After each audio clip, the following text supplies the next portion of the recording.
Hey besties, you've gotten your visa and right now you want to come to the UK or any other country and you're wondering what to put in your hand luggage. This video is for you because your hand luggage can cause trouble for you if you don't know what to pack. It can waste your time, lose some things if it gets seized, and just become quite disorganized. But why when you have me? My name is Ada and I'm also known as Thelegalpepper. So now the first thing I'll talk about is definitely the first obvious thing, which is your international passport and your visa. That is definitely, in fact, once you get your visa, put it in your hand luggage. We don't want to hear stories, no stories in this place. That should be one of the first things to pack. Preferably, you should have a file where you put your international passport that of course contains your visa. The second thing to put is linked to this, which is your other travel documents. So of course, if you're an international student coming here, there are some documents that you should put just in case. Although I don't want anyone to have any form of fear when it comes to entering the UK, but there are still some documents you should just have handy just in case. For instance, your offer letter, your cars, those little documents, just have them handy in a file in your hand luggage. Now the third thing is your medications. So if you have any ailment or disability, don't forget your medications. And even if you don't have any ailment, I think you should travel with things like paracetamol or any pain reliever, because there are some people that struggle with flights, especially if it's a long flight. So if you have any drug for motion sickness, I think you should travel with it. It is very important for you not to put your medications in your main box, then God forbid something happens in the airplane or whilst you're waiting for your flight and you are unable to get your medications. The fourth thing I would mention is your personal hygiene kit.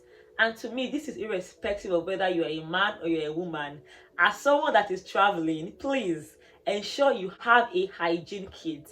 And for me, the kit should contain things like mouthwash, especially if you are on a long flight. Please don't let people be covering their nose because something is smelling. I'm not saying anything, but you know what I'm saying. So have a mouthwash just in case. Have things like chewing gum just in case. Have things like a small perfume just in case. Of course, you know that there are so many rules concerning carrying oils in hand luggage. So if you have heavy bottles of oils, put them in your main box, but you can have transparent. Let me show you something like this. I have lots of these. You can have many of these and put just little of things like perfume, cream, oil, whatever you need to make yourself feel refreshed. Please come along with it. Now I would also say you should put in that kit toothpaste and toothbrush, and that's for a reason. I know, especially if your flight is shorter, you may wonder, for what? But the thing is, when you're flying, it is important to make provision for eventualities. Anything can happen. You may actually lose your bag. It happens. And people say God forbid, but it happens. It happened to me. One of my boxes got missing. Sorry for another day. Of course, I got it back. The airline waived it to me when I got to Lincoln. Imagine if I had no hygiene kit. I would be ruffled because I would need them urgently. And something like that even happened to me where I actually did not have some things. So ensure you have, even if it's a toothbrush, a toothpaste. Then of course, if you are flying with airlines like Egypt Air and they lodge you in hotels, you should know that all of these hygiene kits is very necessary because you need to get refreshed for the next flight after the layover. In that kit, I think you should still have things like hand sanitizer, wipes. These are things that are important. They are not extra, especially if you are deliberate about your hygiene. The fifth thing to talk about is electronics. And of course, this ranges from your chargers. I don't even need to talk about your phone because if you don't carry your phone, how do you want to communicate? I don't know. So come with things like chargers, things like adapter.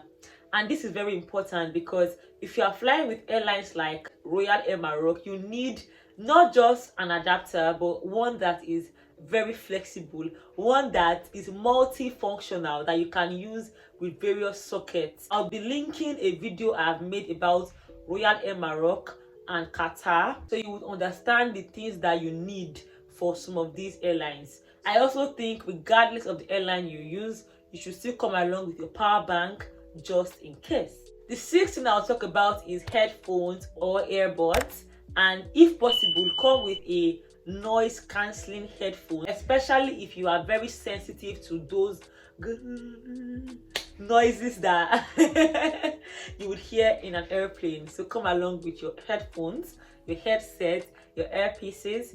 Now the seventh thing you should come along with is your travel pillow and eye mask, especially if you are the type of person that can easily fall asleep in the airplane.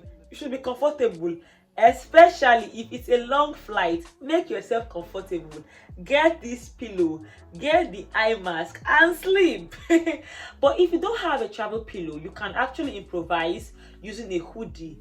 I can remember when I was younger how they taught us how to create a baby from sweaters. So that's something you can improvise and just use it to relax, so that by the time you are done with your flight, you won't have neck pains and you won't be so fatigued. The eighth thing I think you should come along with is a reusable water bottle.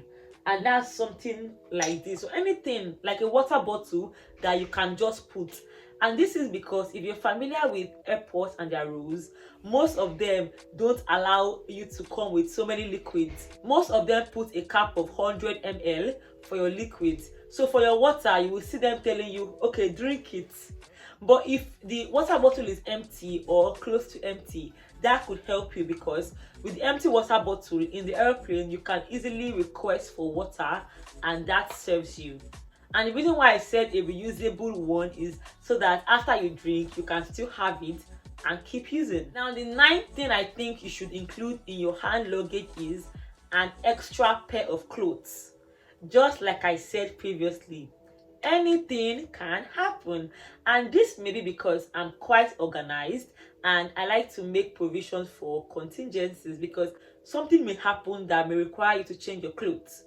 If you are a lady, your period may come unannounced, and what do you have?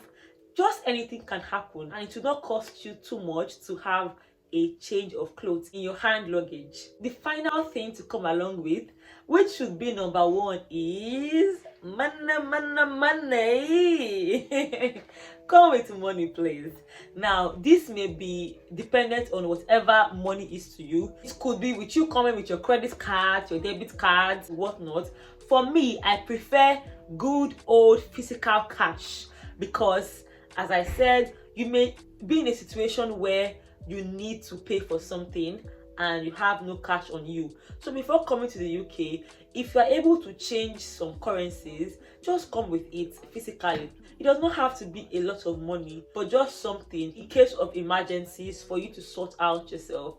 So that is besties about the important things you need to carry in your hand luggage. If you have any addition to this list, let's continue the conversation in the comment section, and I'll be dropping a playlist of similar videos to this for you to watch. And until I come your way again, stay blessed, remain happy, and I wish you a successful trip if you're about coming to the UK or any part of the world. Bye guys.